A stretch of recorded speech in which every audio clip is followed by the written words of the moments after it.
우리 주 하나님 큰 영광과 존귀를 받기에 합당하신 지금 여기 계신 하나님 온 천지 만물을 지으시고 다스리는 큰 권능과 능력으로 주의 말씀 이루시니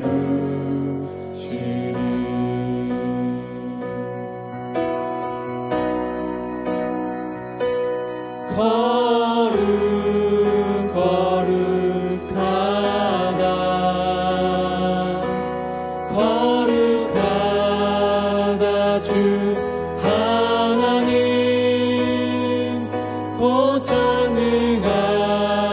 고전능하신 이여 하나님 나라 임하네 주 임재하실 때 주 임재하실 때 모든 만물 경배하리 어둠 권세 물러가네 오셔서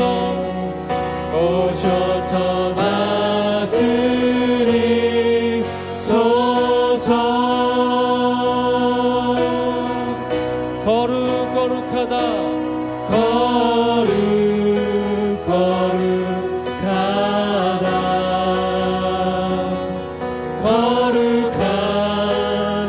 주 하나님 고전능하신 이여 하나님 나라 다시 한번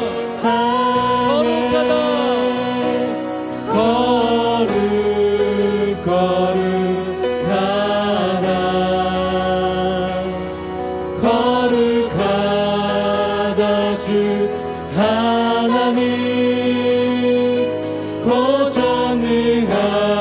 고전능하신 이여 하나님 나라 임하네 어제도 계셨고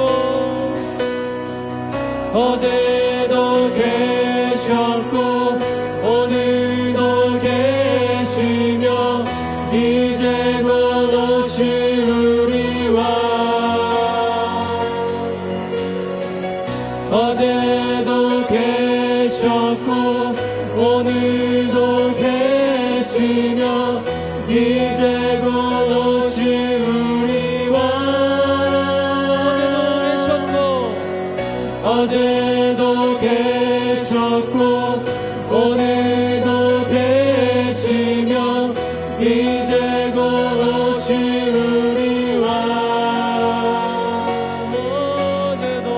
어제도 계셨고 오늘도 계시며 이제 곧 오시리와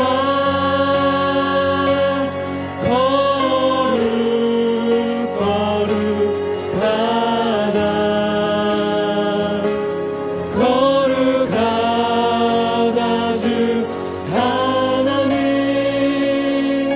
고전능하신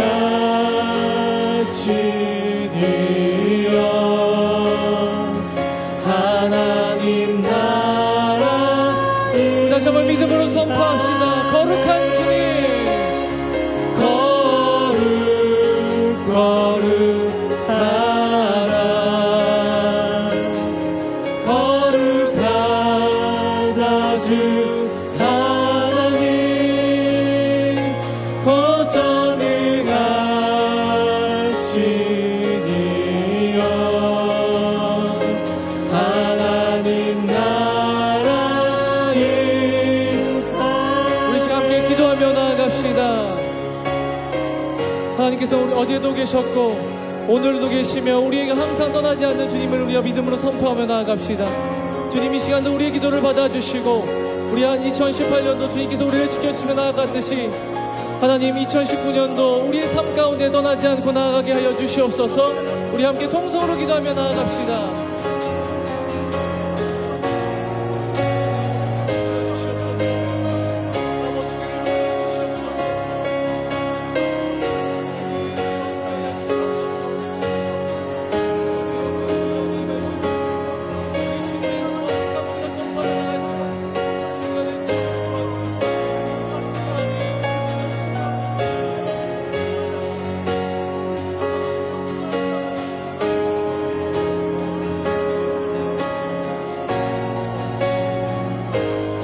다시 한번 거룩하다.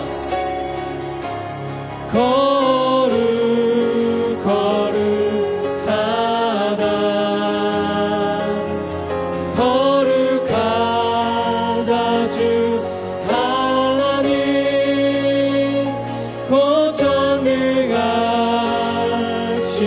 고전능하시니여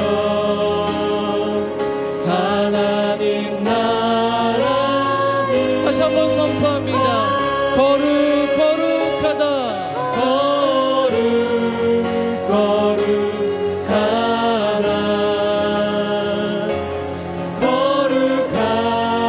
거룩하다 주 하나님 고전능하시니여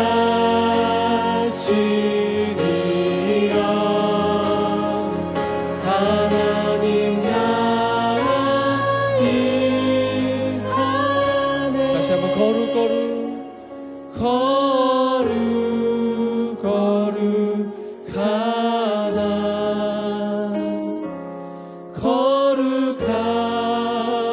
주 하나님 고전능하시니여 하나님 나라 임하네.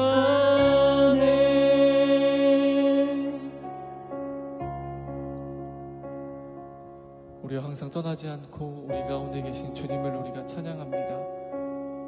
이 시간도 우리와 함께하여 주시고 이 예배 가운데 우리에게 말씀하여 주시옵소서. 예수님의 이름으로 기도드립니다. 아멘.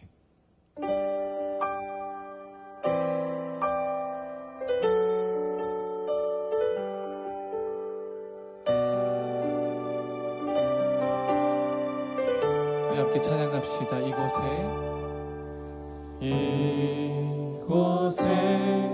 생명샘 솟아나 눈물 골짝 지나갈 때에 머잖아 열매 맺히고 웃음소리 넘쳐나리라.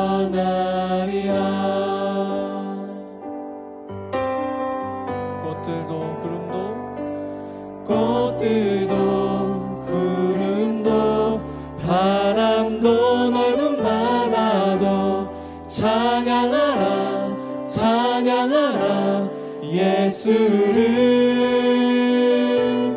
하늘을 울리며 노래해 나의 영혼아 은혜의 주 은혜의 주 은혜의 주. 다시 한번 1절부터 찬양합니다. 이곳에 생명샘 솟아나 눈물 골짝 지나갈 때에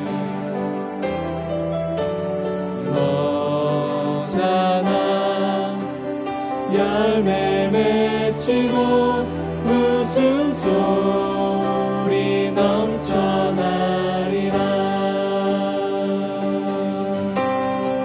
꽃들도 구름도 바람도 넓은 바다도 찬양하라 찬양하라 예수를 하늘을 울리며 노래해 나의 영혼아 은혜의 주 은혜의 주 은혜의 주.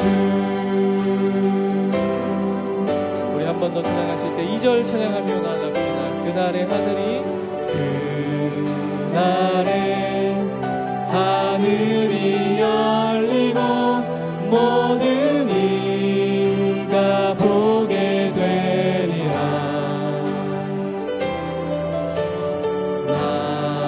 마침내 꽃들이 피고 영광의 주가 오시리라.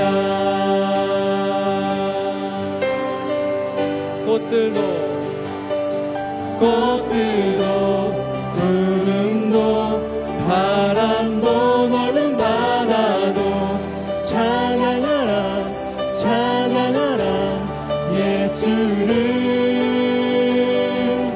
하늘을 울리며 노래해 나의 영혼아 은혜의 주 은혜의 주 은혜의 다시 한번 꽃들도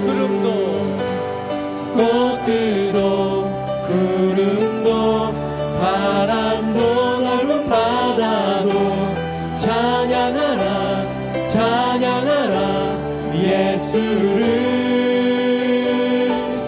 하늘을 울리며 노래해 나의 영혼아 은혜의 주 은혜의 주. 우리 목소리 높여서 다시 한번 꽃들도 구름도 바람도 넓은 바다도 찬양하라 찬양하라 예수를. 하늘을 울리며 노래해 나의 영혼아 은혜의 주 은혜의 주 은혜의 주. 다시 한번 고백합니다. 꽃들도 구름도 바람도 넓은 바다도 찬양하라 찬양하라 예수를. 하늘을 울리며 노래해 나의 영혼아 은혜의 주 은혜의 주. 함께 믿음으로 선포하기 원합니다. 오직 내 안에 내 안에 오직 내 속에 그리스도가 사네. 오직 내 삶에 오직 내 맘에 그가 주인 되셨네. 다시 한번 오직 내 안에 오직 내 속에 그리스도가 사네. 오직 내 삶에 오직 내 맘에 그가 주인 되셨네.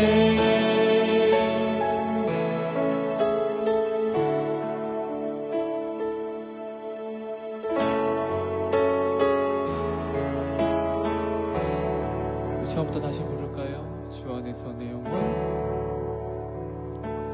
주 안에서 내 영혼 다시 태어나 이전 것은 지나고 새롭게 됐네. 죄로 물든 내 모습 죄로 물든 내 모습 예수와 함께 죽고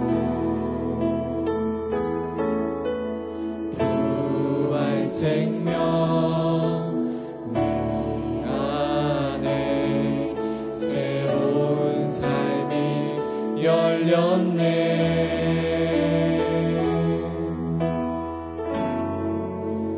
너희가 나를 택한 것이 아니요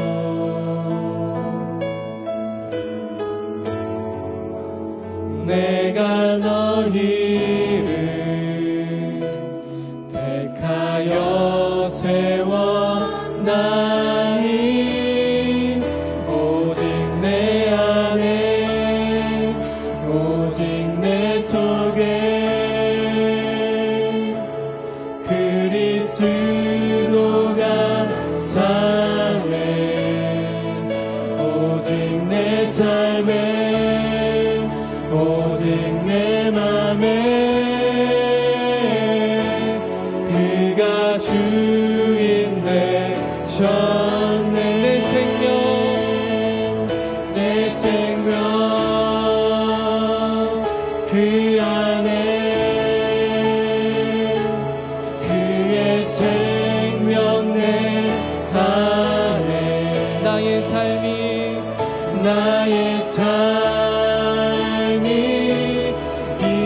이전과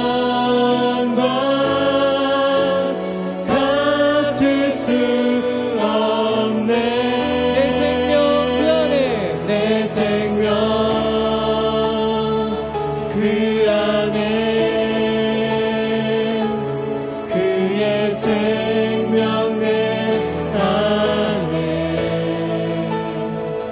나의 삶이 이전과 같을 수 없네. 오직 내 안에 오직 내 속에 그리스도가 사네. 오직 내 삶에 오직 내 맘에 그가 주인 되. 다시 한번 고백합니다. 오직 내 안에 오직 내 안에 오직 내 속에 그리스도가 사네. 오직 내 삶에 오직 내 맘에 그가 주인 되. 다시 한번 오직 내 안에 오직 내 속에 오직 내 안에 오직 내 속에 그리스도가 사네. 오직 내 삶에 오직 내 맘에 그가 주인 되셨네. 제가 눈이 나빠져서 그 가까운 물건을 보면 두 개로 보이기 때문에 제가 한쪽 눈을 감고 이렇게 보아야 합니다. 한쪽 눈을 감은 모습이 마치 누구에게 윙크하는 것 같은데 제가 아무에게도 윙크하지 않습니다. 그냥 눈이 나빠서 이렇게 이걸 잘 보기 위해서 눈을 감으니까 오해하지 마시고 양해해 주시기를 부탁합니다. 처음으로 좀 웃었어요. 제가 1, 2, 3부 예배할 때는 제가 이렇게 얘기하는 다른 교회에서는 막 웃었거든요. 근데 신종교는 아무도 안 웃고 딱 이렇게 하고 있으니까 제가 긴장이 좀 될 것 같이 느껴졌었겠죠. 그렇죠? 근데 뭐 긴장은 안 했어요. 근데 여러분이 웃어주셔서 너무 감사합니다. 지금은 천국에 있는 제 집사람 허우석 선교사는 폐암 2기라는 진단을 받았을 때 하나님이 내게 폐암을 허락하신 것은 하나님이 내게 주신 보상이다, 그렇게 얘기를 했어요. 그러니까 내가 그동안 하나님을 사랑하려고 몸부림쳤는데 그 보상으로 내게 암을 주셨다. 그러니까 암을 주신 하나님께 원망하지 않고 감사했다는 그런 얘기입니다. 사도행전 16장에 보면 바울과 실라가 어떤 소녀의 귀신을 내쫓아주고 그 주인으로부터 고소가 당해서 매를 많이 맞고 감옥에 갇혀 있었습니다. 그런데 성경에 밤중쯤 되매 기도하고 찬미함에 제수들이 듣더라 그랬습니다. 감옥에 갇혀서 매를 많이 맞고 고통하고 있는 그들이 하나님을 원망하지 않고 또 그 소녀의 주인을 원망하지 않고 하나님께 감사했다고 하는 그런 내용입니다.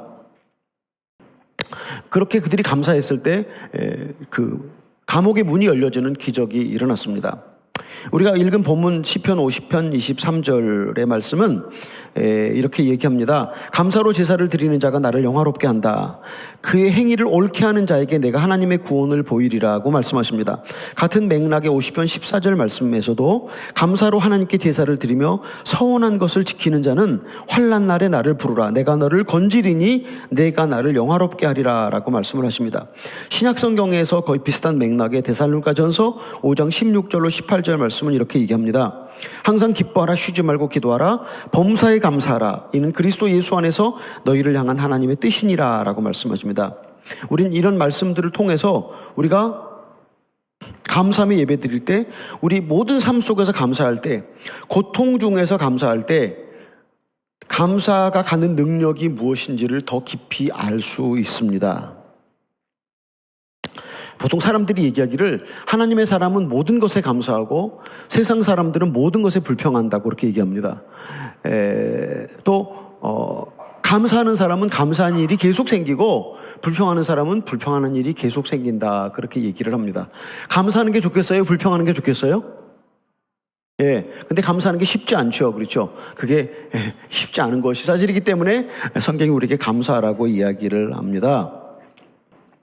심리학자들이 암 진단을 받고 죽어가는 사람들의 심리를 5단계로 구분을 했어요. 처음에는 거절한다고 합니다. 내가 암이 아니다. 그래서 다른 병원에 가서 검사를 해보고 거절하는 거. 그 다음에 2번째로는 내가 왜 암이 걸렸어? 그렇게 분노한다고 합니다. 그 다음에 3번째로 어떻게 하면 이 암을 나설 수 있을까? 그래서 의사들에게 꼭 치료해달라고 부탁을 하고 또 우리 교인들은 기도하면서 협상을 합니다. 그 다음에 4번째 단계가 우울의 단계에 들어가는데, 그러니까 처음에 거절하고 분노하고 협상하고 그런데도 진전이 없이 계속 병이 진행되어 갈 때 이렇게 우울하게 된다고 합니다. 그 다음에 수용의 단계라고 마지막 단계인데, 이 단계를 맞으면 모든 가족들과 화해를 하고 평안하게 이렇게 세상을 떠난다고 합니다. 그런데 이렇게 수용의 단계까지 들어가고 세상을 떠나는 사람이 많지 않다고 그래요. 그런데 우리 하나님의 사람들은 거절, 분노, 협상, 우울, 수용, 이 단계 3단계를 또 뛰어넘어야 합니다. 어떤 단계로 뛰어넘어가야 하냐면 감사의 단계로 뛰어넘어가야 합니다. 이 6번째 단계, 감사의 단계로 뛰어넘어갈 때 비록 그가 어떤 상황에 있더라도 그 사람은 완전한 승리를 거머쥐게 됩니다. 곧 바울과 실라가 감옥에서 감사하고 찬미했을 때, 제 집사람들 허우석 선교사가 암 진단을 받고 감사했을 때 그 거절과 분노와 협상과 우울과 수용 단계를 곧바로 뛰어 올라가서 감사의 단계로 넘어가는 것입니다. 이 단계는 바로 믿음의 신비입니다. 우리 여기 계신 우리 모든 사랑하는 우리 형제와 자매들이 어떤 일을 만날 때든지 무슨 일을 만날 때든지 이런 단계로 뛰어 올라갈 수 있기를 예수님의 이름으로 축복합니다. 근데 우린 일생 동안에 크고 작은 고난의 문제들을 많이 만납니다. 사고가 나기도 하고 질병에 걸리기도 하고 손해를 보기도 하고 자녀 문제, 친구 문제, 취직 문제, 학점 문제 이런 거 많이 있잖아요. 그렇죠? 근데 암 환자들이 5단계로 반응하는 것처럼 우리가 문제를 만날 때 똑같이 그렇게 반응을 하는데, 그러니까 수용의 단계에 들어간 사람, 이 사람에게는 평안이 있겠죠. 그렇죠? 그런데 우리가 만나는 이런 문제들이 어디서 오느냐? 이 문제들이 어디서 오느냐면 교만, 허영, 욕심, 분노, 게으름, 음란 이런 것들로부터 문제들이 발생해서 우리가 그런 것들을 지나는 것을 볼 수 있습니다. 가령 어떤 사람이 경제적으로 큰 손해를 봤다 그럴 때 경제적으로 손해를 보고 하나님께서 나에게 내가 돈 사랑하는 것을 끊어버리라고 이렇게 경제적인 손해를 주었구나. 내가 이제 돈 사랑하는 걸 끊어버리고 하나님을 사랑해야 되겠다라고 생각하고 경제적인 손해를 본 것을 감사하게 될 때 그 사람은 주님을 섬기면서 자유로운 인생을 살게 될 것입니다. 그런데 경제적인 손해를 봤는데도 그거를 끊어버리지 않고 계속 돈을 사랑하면 결국 그 사람의 인생은 돈에 끌려다니다가 인생을 끝나게 되고 만다고 하는 그런 이야기입니다. 이런 우리 일생을 살아가면서 지나가는 크고 작은 문제들이, 크고 작은 고난의 문제들이 우리를 죽음으로, 자아의 죽음으로 데려갑니다. 우리의 자아의 죽음으로 데려갑니다. 우리가 자아에 대해서 죽는 것만큼 우리는 주님을 소유하고 주님을 누릴 수 있습니다. 그리고 우리가 거룩함을 힘입고 천국에 들어갈 수 있는 준비를 합니다. 하나님의 성령은 우리를 완전한 자아의 죽음으로 데려가시기 위해서 지금도 일하고 계십니다. 아멘. 잘 이해가 안 되실 수도 있지만 주님의 성령은 지금도 우리를 완전한 자아의 죽음으로 데려가시기 위해서 지금도 열심히 일하고 계십니다.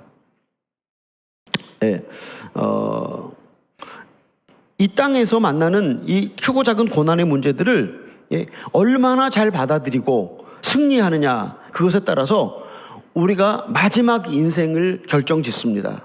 그러니까 평생 만나는 이 크고 작은 고난의 문제들을 잘 지나가면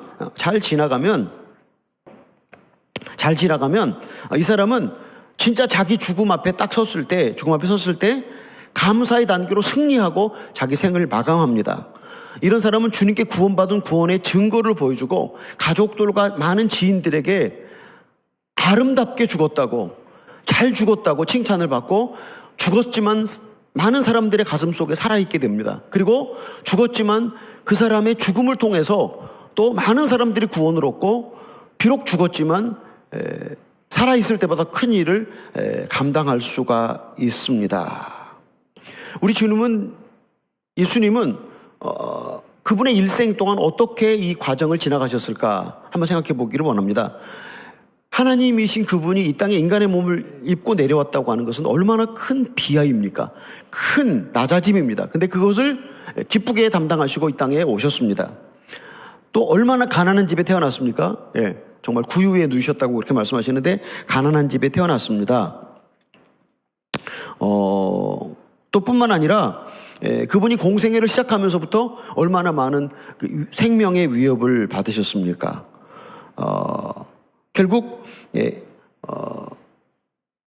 늘 죽음을 앞에 두고 사시면서 결국은 겟세마네 동산에서 아버지 할 수만 있으면 이 잔을 내게서 물리쳐 주십시오라고 기도했지만 곧바로 그분은 하나님 당신의 뜻을 이루십시오라고 자신을 하나님께 기쁘게 내드리고 죽음으로 친히 걸어가신 분입니다. 그분이 그렇게 멸시와 천대를 받고 십자가에서 강도 둘 사이에서 그렇게 죽어갔습니다. 근데 그분의 죽으심으로 하나님에 의해서 부활하셨습니다. 그리고 또 하나님에 의해서 하늘로 승천하셨습니다. 그리고 성경이 말하기를 그분은 하나님 보좌 우편에서 우리를 위해서 기도하고 계신다고 그랬습니다. 예수님이 죽으심으로 모든 무릎이 그분 앞에 무릎 꿇려졌고, 그리고 모든 입술이 그분을 주님이라고 고백합니다. 예수님께서도 죽으심으로 이렇게 하나님에 의해서 올려졌습니다. 우리 사랑하는 여러분, 예수님이 죽으심으로 이렇게 부활하셨고 승천하셨고 하나님 보좌 우편에 앉으셨고 모든 무릎이 꿇려지고 모든 입술이 그분을 주님이라고 시인하는데, 사랑하는 여러분 어떻습니까? 우리도 기꺼이 죽을 만하지 않습니까? 아멘. 여기서 어떤 형제가 혼자 했어요. 제가 다시 한번 물어볼게요. 우리가 죽으면, 우리 자아가 죽으면 하나님이 우리를 높여주십니다. 우리 자아가 죽으면 하나님 우리를 사용하십니다. 하나님이 우리 자아가 죽으면 그분이 우리와 동행하시고요, 우리 자아가 죽으면 그분과 연합합니다. 죽을 만한 가치가 있다고 생각하시면 아멘. 성가 되게 아멘 안 하시네. 제가 1, 2, 3부터 얘기했어요. 제 설교에 아멘에 인색하셔도 괜찮은데 주님의 은혜 앞에서는 인색하지 마십시오. 제 설교 듣고 아멘 아멘 그런다고 그래서 뭐 특별히 달라질 건 아니에요. 근데 주님의 말씀 앞에서, 주님의 은혜 앞에서는 인색하지 말고 마음의 문을 열고 주님의 은혜를 받아들일 수 있는 여러분이 되시길 예수님의 이름으로 축복합니다. 다시 한번 제가 말씀드립니다. 예수님이 죽으심으로 부활하셨고 승천하셨고 하나님 보좌에 우편에 앉으셨고 모든 무릎이, 모든 입술이 주님을 메시아라고, 구세주라고 고백합니다. 우리도 죽으면 주님께서 우리를 높이실 것입니다. 우리도 기꺼이 죽을 수 있어야 합니다. 기꺼이 죽기를 바라는 신앙을 가지시길 예수님의 이름으로 축복합니다. 아멘. 예, 제가 아까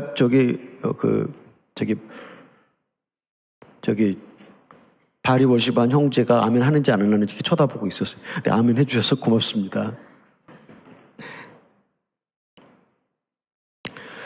가끔 제가 한국에 나와서 이렇게 언론 이런 데로부터 인터뷰를 할 때 꼭 빠지지 않는 질문이 한 가지가 있어요.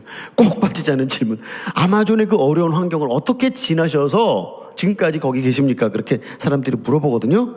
근데 저희 내외는 아마존에 선교사로 파송돼서 갈 때 죽으면 죽으리라, 살아서 돌아오지 않고 거기서 죽을 것이라고 생각하고 갔어요. 우리말에 이런 말이 있잖아요. 죽으려고 생각하면 눈에 뵈는 게 없다고. 눈에 뵈는 게 없으면 용기가 막 생기잖아요. 그렇죠?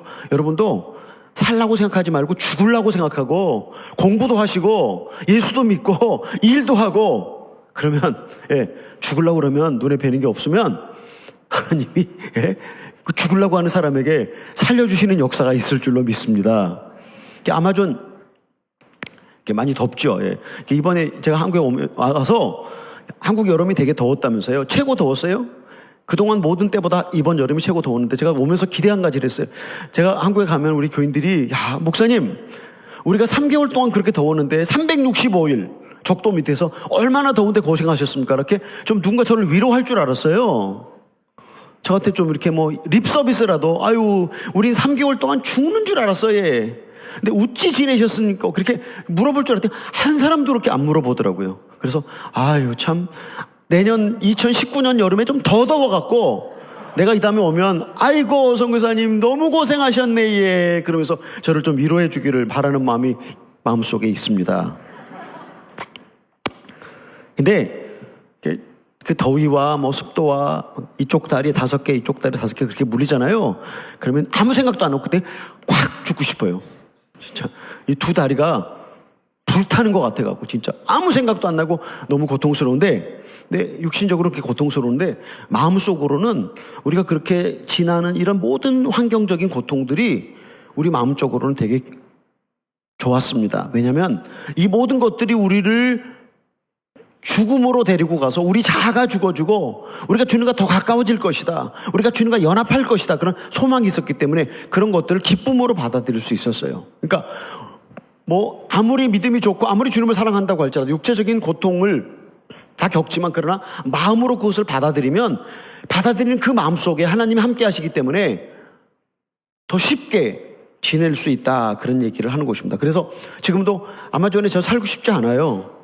하루에도 몇 번씩 온몸이 땀에 다 젖어서 그 옷을 갈아입고 또 샤워를 하고 또 샤워를 하고 그렇게 지날 때 제가 하루도 살고 싶지 않은 곳, 지금도 얼른 도망치고 싶은 곳, 적응이 나이가 들수록 점점 적응이 안 되는 곳, 그런 곳을 사는데, 그런데 이렇게 어려운 장소가 내 자아가 죽는데 제일 장소라고 믿습니까? 아니면 너무나 장미꽃 향기를 맡고 걸어가는 데가 우리 자아가 죽는데 좋을 것 같습니까? 여러분의 삶이 팍팍하고 힘들면 힘들수록 우리 자아가 죽기 좋습니다. 아멘. 다시 말씀드리면 제가 설교하는데 아멘에 인색해도 괜찮은데 주님 앞에서는 절대 인색하면 구원과 관계가 있고 은혜와 관계가 있으니까 꼭 주의하시기를 바랍니다. 근데 진짜 이렇게 어려운 곳, 이것이 주님이 내게 허락하신 최선의 장소고 이것이 바로 주님의 은혜의 장소라고 생각을 하면서 저희가 아마존에서 살아낼 수가 있었습니다. 그런데 이렇게 아마존에서 저희가 살면서 그 기본적인 어떤 준비가 되어졌던 것 같아요.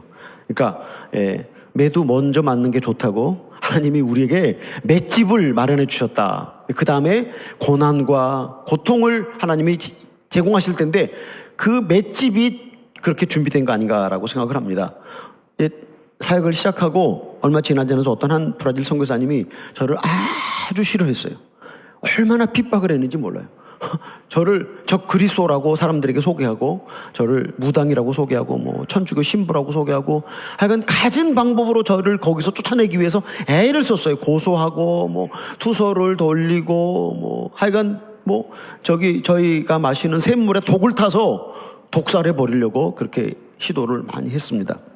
근데 제가 그분이 그렇게 저를 싫어하고 핍박할 때 무슨 기도를 했겠어요? 제가 하나님 핍박을 멈춰 주시옵소서, 이 핍박을 끝나게 주시옵소서라고 기도를 많이 했어요. 그런데 제가 그렇게 기도를 핍박을 멈춰 해달라고 기도하니까 하나님이 핍박을 멈춰 줬겠어요? 안 멈춰 줬겠어요? 우리 양인영 형제 어디 있어요? 양인영 형제 어디 갔어요? 제가 보고 싶어서 어저께 밤 12시까지 그 어머니한테 양인영 형제를 꼭 만나게 해주세요라고 얘기했는데 제 질문 잘 대답해 주세요. 제가 하나님이 핍박을 멈춰 주시옵소서, 하나님이 핍박을 멈춰 주시옵소서라고 기도했는데 하나님이 제 기도를 딱 들으시고 핍박을 멈춰 줬겠어요? 안 멈춰 줬겠어요? 아멘.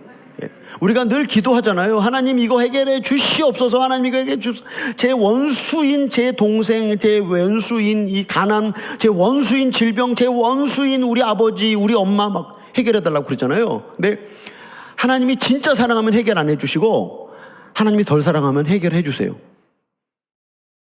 오스카 와일드라고 하는 영국의 되게 유명한 극작가가 있는데 그 사람이 이런 얘기를 했어요. 신들이 우리를 벌 주고 싶을 때는 우리가 원하는 대로 다 해준대요. 신들이 우리를 벌 주고 싶을 때는 우리가 원하는 대로 해준다. 이게 얼마나 무서운 말입니까? 우리가 뭘 원합니까? 내 육신이 좋은 것을 원하잖아요. 내가 육신이 좋은 걸 원하잖아요. 내 필요에 한 것을 원하잖아요. 근데 그것이 하나님 앞에서 좋은 것인가, 하나님 앞에서 나쁜 것인가? 하나님이 잘 알겠어요? 내가 잘 알겠어요? 핍박이 멈춰지는 건 내가 좋은 일이에요. 그렇지만 핍박이 멈춰지는 건 제가 계속해서 교만하게 머리를 쫙 들고 내가 얼마나 훌륭한 선교사인가 그렇게 교만을 떨 수 있는데 하나님은 제 기도를 응답하지 않으셨어요. 우리 기도를 응답하지 않으시는 선하신 주님을 찬양할 수 있는 믿음과 지혜가 여러분에게 충만하시기를 바랍니다. 우리 기도를 응답하지 않으시는 주님, 우리를 너무 사랑하시기 때문에 우리 기도를 응답하지 않으실 때가 많이 있습니다. 그런데 제가 그렇게 기도를 많이 했는데 기도는 응답해 주지 않으시고 핍박은 더 커졌어요. 막 더 사람들이 나를 반대하고 나를 더 미워하고. 근데 제가 얼마나 밤마다 울고불고 기도했겠습니까? 새벽마다 울고불고 기도했겠습니까? 마음속에 미움과 증오와 복수가 막 불타올랐어요. 근데 오늘 주님이 제게 이렇게 말씀하시는 것 같았어요. 야, 그 선교사가 너를 시비하고 핍박을 걸었던 건 사실이다. 그렇지만 너가 그를 미워하고 그를 향한 증오를 갖고 있는 건 그걸 갖고 있는 건 너가 가해자가 아닐지라도 너는 피해자는 아니다. 저는 그랬거든요. 시비를 누가 걸었어요? 제가 시비 걸었습니까? 그 선교사한테? 그 선교사가 시비를 걸고 저를 죽이려고 온갖 방법으로 하는데 그 사람 잘못했는데 왜 나한테 시비를 거십니까? 왜 나한테 이렇게 야단을 치십니까? 여러분 그런 때 있어요? 여러분이 잘못 안 했는데 여러분이 잘못했다고 사람들이 비난하고 욕하고 안 한 거 했다 그러면 우리가 막 열받잖아요. 뚜껑이 열리잖아요. 그렇죠? 근데 하나님은 나한테 관심이 있어요. 나한테. 잘못은 그 사람이 했는데 나보고 회개하라고 그럴 때가 많아요. 내가 깨져서 내가 주님 앞에서 엎드려서 기도하라고 그럴 때가 많이 있습니다. 제가 하나님 제가 피해자입니다. 그 사람이 가해자입니다라고 항의를 계속했는데 시간이 지나면서 이해가 됐어요. 아, 그렇구나. 그 사람이 그 선교사가 나한테 한 것은 나를 시험하고 연단하고 내 교만을 없애기 위해서 하나님이 그를 사용하셨구나. 그래서 제가 그를 미워한 것을 증오를 품은 거 복수할 생각을 했던 것을 하나님께 회개했습니다. 그리고 그를 통해서 저를 박해 주신 주님께 감사했습니다. 그랬더니 어떤 일이 벌어졌냐면 핍박이 꺼졌을까요? 안 꺼졌을까요? 그때 핍박이 꺼지지 않았는데 그 사람이 막 핍박을 할 때 제 마음속으로 들어오는 충동, 격동이 사라졌어요. 이것을 성경은 가리켜서 믿음의 방패라고 말합니다. 우리가 주님 앞에서 승리한다고 하는 건요, 세상에서 내가 1등으로 최고 똑똑하고 위대한 사람으로 변하는 것이 아니라 내가 세상의 그 어떤 사건 가운데서도 주님 안에 잠잠히 머물러 있는 것입니다. 아멘. 네, 근데 제가 하나님께서 그를 통해 저를 핍박해 주신 것을 감사하고 저를 핍박해서 교만을 없애주려고 노력했던 그분에 대해서 감사하게 될 때 하나님이 제 마음속에 평안을 주셨어요. 그가 아무리 무엇을 한들 제 마음이 요동치지 않는 것을 보면서 제가 하나님의 믿음의 방패를 손에 거머쥔 것을 확인할 수 있었습니다. 마귀의 능력이 끊어졌다는 얘기입니다. 예. 그리고 제가 그 교만함에 대해서 죽을 수 있었습니다. 결과는 어떻게 됐냐면 저희 사역은 계속 확장되었고 그 선교사는 얼마 지나지 않아서 그곳을 떠나고 말았습니다.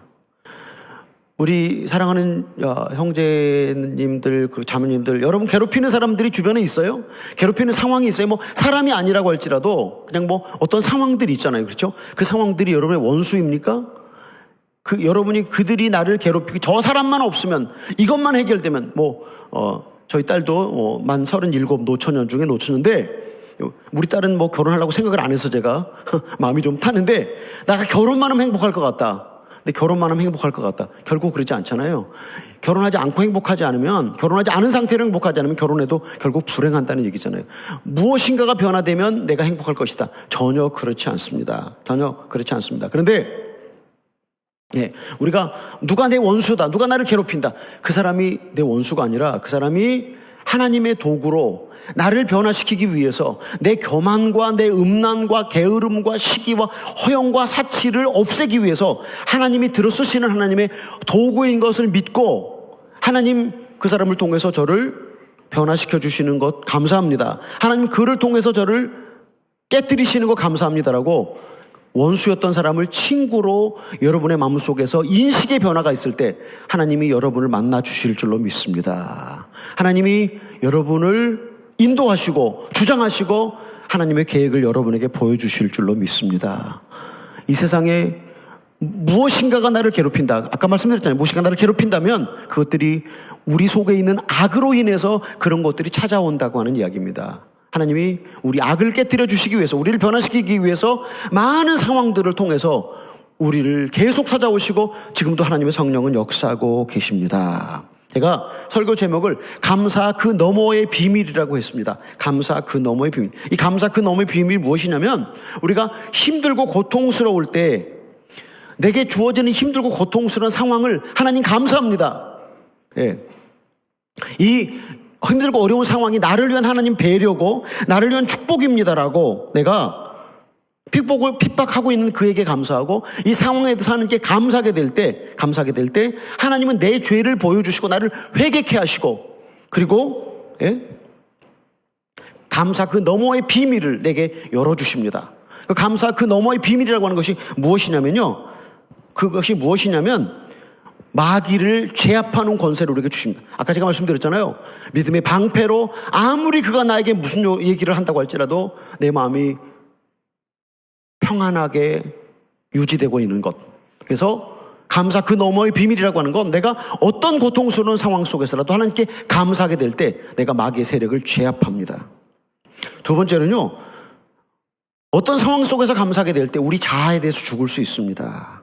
우리는 자아가 죽는 것만큼 주님을 누리고 풍성한 삶을 살 수 있습니다. 사도 바울이 고린도전서 15장 31절에서 이렇게 고백했어요. 나는 날마다 죽는도라. 우리가 날마다 죽고 또 죽을 때 우리는 예수님이 제자가 되는 조건에서 예수님 말씀하셨습니다. 누구든지 나를 따르려거든 자신을 부인하고 십자가를 지라고 그랬습니다. 우리가 날마다 자신을 부인하고 십자가를 질 때 누가 됩니까?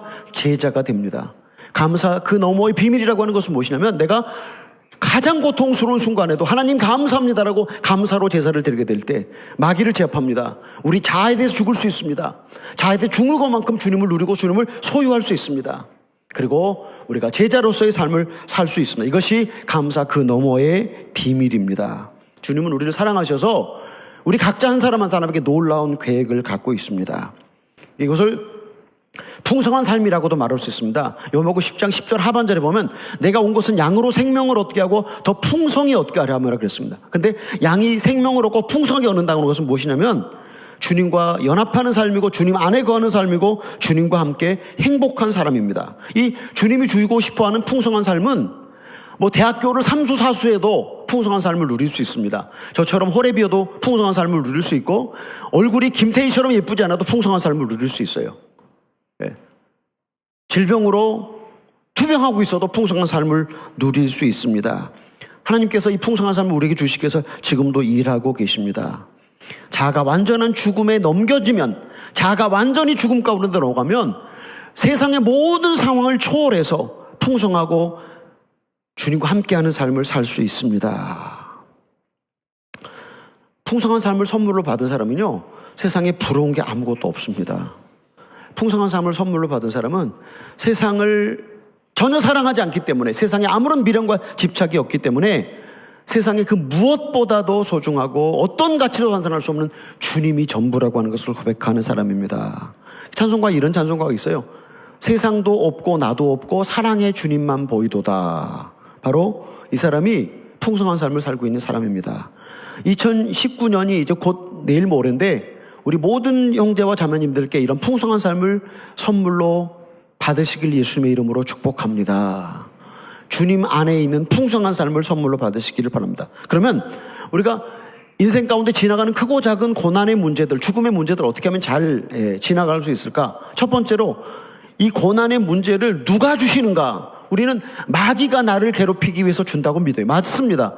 이 문제들은 마귀가 우리를 괴롭히기 위해서 줍니다. 내 안에 있는 교만, 욕심, 허영, 분노, 사치, 음란, 게으름 이런 것들을 통해서 마귀가 나한테 가져오는 건 사실인데, 근데 누가 허락하시는가? 욥이 고난받은 것을 누가 허락했습니까? 하나님이 허락했습니다. 하나님이 허락하신 것이다.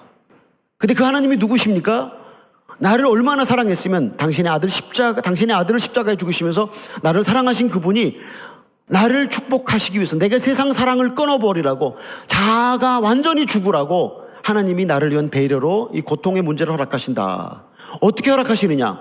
감당할 만큼만 주신다. 고린도전서 10장 13절인가요? 하나님이 감당할 심 이외에는 허락한 것이 없다고 그랬습니다. 하나님이 감당할 만큼만 주시고 내가 감당을 못할 때는 피할 길을 주신 하나님께서 내게 이렇게 주신다. 그렇게 생각하면 우리가 좀 이 고난의 문제들을 쉽게 받아들이고 하나님께 감사할 수 있습니다. 제가 짧게 유혹하면요, 사랑의 아버지가 내게 복을 주시려고 감당할 시험만 주신다. 이렇게 생각하시면서 받아들이시기를 예수님의 이름으로 축복합니다. 다시 또 재간증을 합니다. 하나님은 우리에게 양파 껍질을 벗기면 또 있잖아요, 속이. 벗기면 또 있고 벗기면 또 계속해서 하나님이 그렇게 저희를 인도해 가셨고, 그리고 저희를 죽게 하시고 사로 살리시고 죽고 살고를 계속 많이 반복했습니다. 어떤 분이 저한테 치열하게 사셨습니다 그랬어요. 그래서 제가 기분이 되게 좋았어요. 야, 열심히 살았다고 그런 말은 좋은 일이잖아요, 그렇죠? 2018년을 치열하게 사셨습니까 여러분? 근데 되게 기분이 좋았는데 후에 제가 그때서 생각해 봤더니 그게 칭찬이 아니라 당신 그렇게 열심히 살았던 것이 주님을 위해서가 아니라, 주님을 사랑한 게 아니라 당신 일을 사랑하신 것이었다라고 하는 그런 것을 제가 알았습니다. 열심히 일을 아마존에서 했는데, 제가 옛날엔 병원선이 없을 때 보트를 타고 다녔어요. 모터보트를. 근데 거기 의사, 치과 의사, 간호사 이렇게 사람들을 많이 싣고, 어떤 때는 먼 거리는 아침 새벽 5시에 출발해갖고 밤 7시까지, 밤 12시까지 그렇게 밤에 모터보트를 달렸어요. 근데 모터보트는 이렇게 헤드라이트가 전혀 있는 게 아니에요. 그냥 그 배를 운전하는 형제가 정글의 그림자가 강물에 떠 있는 것을 보고 물길을 따라서 가는 거예요. 근데 그렇게 모터보트가 달리면 한 40km. 근데 여러분 40km가 그냥 차는 기어가는 거 같잖아요. 40km 차를 타면 얼마나 지루하겠어요. 근데 배가 40km 달리면요 굉장히 빨리 달려요. 근데 그 굉장히 달리는 배가 뒤집어지면 어떻게 되겠어요? 이거 완전히 그냥 뒤집어지는 거죠 진짜. 근데 제가 그렇게 달려다녔어요. 왜 그렇게 달려다녔냐? 마땅히 그렇게 해야 된다고 생각했습니다. 그리고 한 영혼이 구원받고 변화되고 예수님을 믿는 것이 얼마나 기분 좋은 일인지 그것에 제가 감동을 많이 받았습니다. 또 우리 신촌교회가 저희를 위해서 정말 많이 기도하고 헌금을 많이 보내주셨는데 우리 후원자들 앞에서 부끄러움이 없는 삶을 살아야 되겠다고 그런 책임감도 있었습니다. 그런데 이렇게 열심히 주님의 일을 한다고 많이 했는데 제 가장 소중한 제 아내가 세상을 떠나고 난 다음에 하나님이 저한테 말씀하시기를 너는 나를 사랑하는 것이 아니라 너의 일을 사랑했다. 너는 나를 사랑하는 것이 아니라 너의 일을 사랑했다. 그것이 너의 자랑이었고 자존심이었고 너의 의였다라고 그렇게 주님이 말씀을 하셨습니다. 그래서 제가 가장 소중한 아내를 잃고 주님께 돌아갔습니다. 하나님 제가 잘못했습니다. 제가 이 일을 너무 좋아했습니다. 제 일을 너무 좋아했습니다라고 회개했습니다. 하나님은 우리에게 여러 가지 방법으로 찾아오십니다. 하나님이 우리를 찾아오시는 방법이 고통을 통해서 찾아오시는데 뭐 가끔 좋은 일도 생기잖아요. 그렇죠? 뭐 원하는 대학에 너끈하게 들어갔다. 얼마나 좋은 일입니까? 그렇죠? 시험 A학점 다 받았다. 얼마나 좋은 일입니까? 그런데 그런 것들은 우리를 주님께로 잘 데려가지 않습니다. 좋은 일은 주님께로 우리를 데려가지 않습니다. 잘 이해가 안 되시겠지만 좋은 일이 계속 생겨서 예수님 떠나는 사람이 얼마나 많아요. 그렇죠? 근데 고통이 계속 진행되어서 예수님께 더 깊이 나가는 사람은, 더 가까이 나가는 사람은 훨씬 많이 있습니다. 여러분이 구원받기로 예정된 하나님의 선택된 자녀라면 여러분이 구하든 구하지 않든 고통의 문제는 여러분을 찾아올 것입니다. 아무쪼록 사도 바울이 말한 것처럼 날마다 죽기를 기뻐하십시오. 죽으면 하나님이 우리를 살리십니다. 우리 자아가 죽으면 우리가 주님을 더 많이 누릴 수 있습니다. 우리 자아가 죽으면 우리가 영생을 기뻐하고 영생을 향해서 달려갈 수 있습니다. 우리가 제자로서의 주님 안에서의 삶을 살 수가 있습니다. 네, 찾아오는 많은 고통들을 통해서 잘 죽은 사람, 자아가 잘 죽은 사람, 그래서 풍성한 삶을 살고 있는 사람의 삶의 특징은 어떤 것이 있냐면요, 사도 바울이 이런 고백을 했습니다. 내게 사는 것이 그리스도니 죽는 것도 유익함이라. 빌립보서 1장 21절에 있는 말씀입니다. 이 말은 죽음을 초월한 사람이 죽음을 기뻐하고 죽기를 사모하는 그런 사람의 표현입니다. 젊은 나이에 선교사님 그런 소리를 왜 하십니까? 그럴지 모르겠는데 죽음은 순서가 있는 것도 아니고 언제 우리가 그분 앞에서 매년마다 연말 결산을 하잖아요. 우리가 주님 앞에 설 때 우리 인생 결산을 해야 됩니다. 근데 그때가 언제인지 모르니까 여러분이 준비하셔야 됩니다. 내게 사는 것이 그리스도니 죽는 것도 유익함이라는 고백이 있을 때 그 사람은 자아의 완전한 죽음에 넘어가서 풍성한 삶을 살고 있는 사람입니다. 데살로니가서 5장 16절로 18절에 이런 말씀이 있습니다. 항상 기뻐하라, 쉬지 말고 기도하라, 범사에 감사하라. 근데 우리가 이렇게 잘 못해요.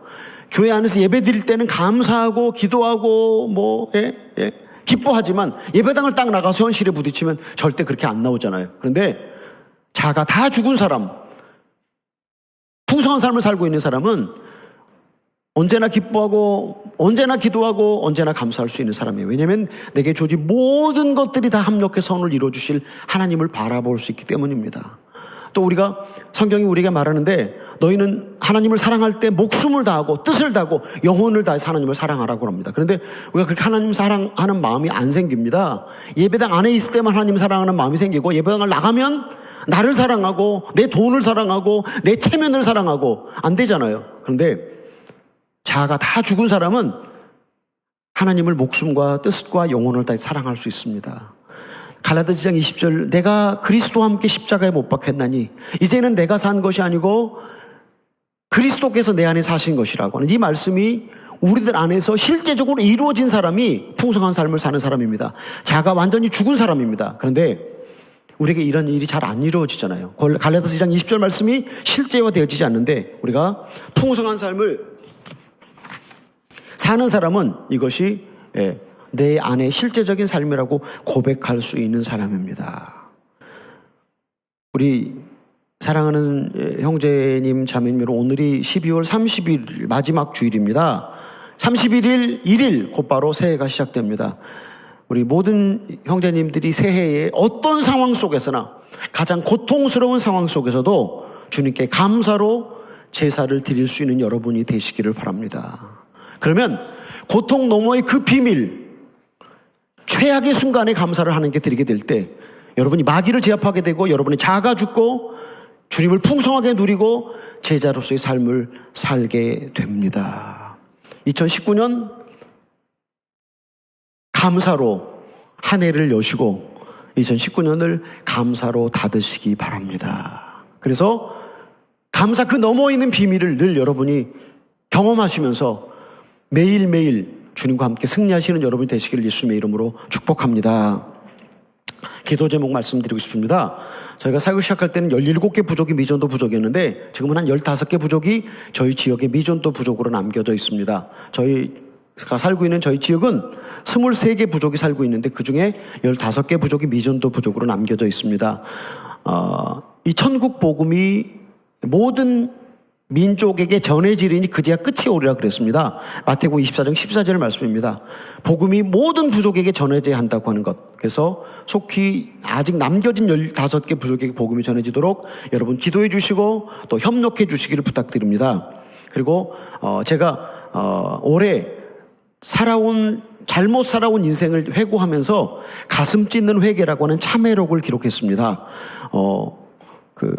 잘못 살아온 인생을 제가 돌아보면서 회개하는 그런 책입니다. 그래서 가슴 찢는 회개라는 책이 올해 두란노 소원에서 출판이 됐습니다. 그리고 2016년에 허운석 선교사가 지집사람인 허운석 선교사가 말기암 통증을 품고 설교했던 14편의 설교들이 유튜브에 떠 있었는데 그 유튜브의 설교를 보고 두란노 소원에서 아주 좋다고 책으로 만들자고 그래서 내가 왕 바리새인입니다. 그리스도만 남을 때까지라는 2권의 책으로 이렇게 출판이 됐습니다. 저희가 간절히 기도하는 것은 제가 기록한 참회록, 가슴 찢는 회개, 내가 왕 바리새인입니다. 그리고 그리스도만 남을 때까지 3권의 책이 한국교회가 회개하는데 한국교회가 주님께로 돌아가는데 쓰임을 받았으면 좋겠다. 그래서 이 책이 많이 알려지고 읽혀졌으면 좋겠다라는 기도 제목을 갖고 있습니다.